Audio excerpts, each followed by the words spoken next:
वबरकातुहू। अस्सलामु अलैकुम वरहमतुल्लाहि वबरकातुहू। कौन हो तुम, क्यों आए हो, क्या काम है? अरे मौलाना है, जिंदा लेने आए होंगे। सेठ, मैं आपसे सलाम कर रहा हूँ, आपको जवाब देना चाहिए। चलो, तुम फकीरों की बात में बिल्कुल ध्यान नहीं देता। बस रमजान आ गया, अब मौलाना लोग बहुत परेशान करेंगे। ओ सेठ साहब, तुम लोग हमारा एहसान मानो कि हम तुम्हारी ज़कात सदका वसूल करने आते हैं। हम अपने लिए थोड़ी मांगते हैं। दीनी काम के लिए हमारे नबी सल्लल्लाहु अलैहि वसल्लम ने सहाबा से भी चंदा लिया था। वाह मौलाना साहब, वाह मौलाना साहब, वाह हमारे घुटना फूटे सर। मीठा मीठा हक हक, कड़वा कड़वा फू फू, कहा की मिट्टी कहा करोड़ा। सेठ साहब, जरा समझ कर बात करिए। हम अपनी प्रॉपर्टी बनाने के लिए नहीं मांग रहे आपसे, बल्कि मेहमान रसूल के लिए आपसे मांगते हैं। अपने माल पर रहने इतराओ, बल्कि हिसाब और तुम्हारे पास अगर खुद जता लेकर जाते हैं। वाह मौलाना साहब, एक तो चंदा भी दो और एहसान भी मानो इन फकीरों का। देखिए सेठ साहब, ज़कात आप पर फर्ज हो गई है। अगर आपको खुद जाकर देना होगा तो आपके कारोबार का कितना नुकसान होता। मौलाना साहब, बहुत अच्छी आइडिया लगाए तुम लोग, चंदा मांगने का और पेट पालने का। हमारे अकाबी बहुत दूर अंदेश थे, इसलिए उन्होंने ऐसा किया कि उन्हें मालूम था तुम्हारे जैसे सेठिया लोग पैदा होंगे और हमारा हाल हुजूर जैसा हो जाएगा। इसलिए ऐसा रवाज किया कि और ना खुद जाकर चंदा वसूल क्या करें। कोई जरूरत इसकी नहीं कि हम खुद आके अपनी ज़कात अदा कर देते, चाहे तुम आते या ना आते। ये तो बस एक बहाना है। अरे सेठ, तुम तो बहुत जाहिल हो, मुझे मालूम नहीं था। मैं तो समझता था तुम सिर्फ घमंडी और अगरू हो। अरे मौलाना, तुम बहुत बात करते हो। क्या हुजूर सल्लल्लाहु अलैहि वसल्लम ने कभी मादर को झुका सलामी पेश की है? जो तुमने शुक्रिया की बात की है कुछ हद तक सही है। कुछ जाहिल किस्म मौलवियों ने तुम्हारा शुक्रिया अदा करके तुम्हारा दिमाग खराब कर दिया है। याद रखो, जो मौलवी इखलास के साथ काम करेगा वो तुम जैसे सेठियों के सामने झुकेगा नहीं। मुझे मदरसा के जो चंदे के तरीके हैं वो बिल्कुल ही पसंद नहीं है। पता नहीं कहाँ से इजाद कर दिया।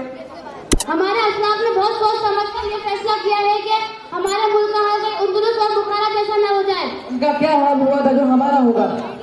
यहूदियत व नसरानियत ने उनको ऐसा समझाया कि मदारिस वाले तुम्हारे पैसे से ऐश कर रहे हैं, अगर तुम उनको नहीं दोगे तो उनको दिन में तारे दिखने लगेंगे। और उलमा को समझाया कि तुम इल्म के समंदर हो, उनको तुम्हारे पास आना चाहिए। तुम्हारा उनसे मिलना बेइज्जती की बात है, वो तुमको मजबूर समझते हैं। अरे मौलाना, और बताओ तो क्या हुआ? ये हुआ कि मदारिस बंद हो गए, अवाम का रास्ता उलमाओं से कट गया, किताबें समुद्र में फेंक दी गई, न इधर के रहे न उधर के रहे। मौलाना, मुझे आपसे एक सवाल करना था। जहाँ देखो मदरसे खोल दिए और 10 बच्चों को लेकर बैठ गए, भीख मांगना शुरू कर दिया, इसलिए इनको कमतर समझा जाता है। मदारिस वाले को कमतर न समझो। यहीं से मौलाना अबुल कलाम आजाद, मौलाना मोहम्मद अली जौहर, मौलाना हुसैन अहमद मदनी, काजी सलाहुल्लाह पानीपती जैसे बड़े बड़े अकाबरीन पैदा हुए हैं, जिन्होंने हमारे मुल्क को आजादी दिलाने में बहुत काबिज़ें रही है। मौलाना साहब, हाफिज और मौलवी बनाने के बाद इनका गुजारा कैसे होगा? इनकी तनख्वाह क्या रह गई है? मैं भी यही कहने जा रहा था, इसलिए मैं इनको दिल से कुछ देना नहीं चाहता। अरे सेठियों, तुम देते क्या हो? थोड़ा थोड़ा देते हो, पता भी नहीं चलता। इसी बहाने अल्लाह वालों की कदम तुम्हारे दुकानों मकानों में पड़ जाते हैं।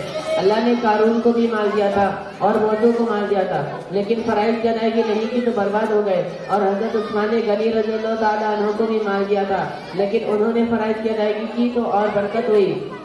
अरे सेठ साहब, इन उलमाओं की कदर करो। मैं जब सेठ जग्गू के यहाँ नौकरी करता था, उन्होंने भी ऐसे उलमाओं से बहस की।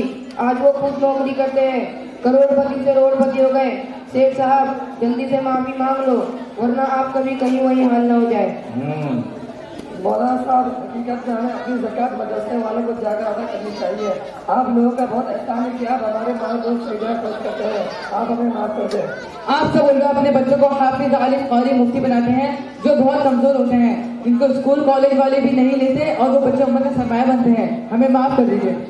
आपकी तरह का मालदार की बात समझ जाए तो मदारिस इसी तरीके से चलते रहेंगे और उम्मत मुस्लिमा को बहुत फायदा होगा।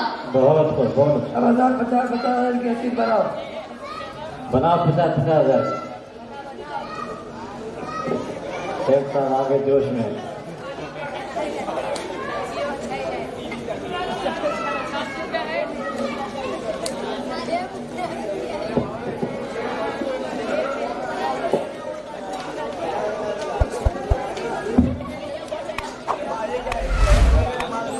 ठीक है मौलाना साहब, अस्सलाम वालेकुम रहमतुल्लाहि व बरकातुहू।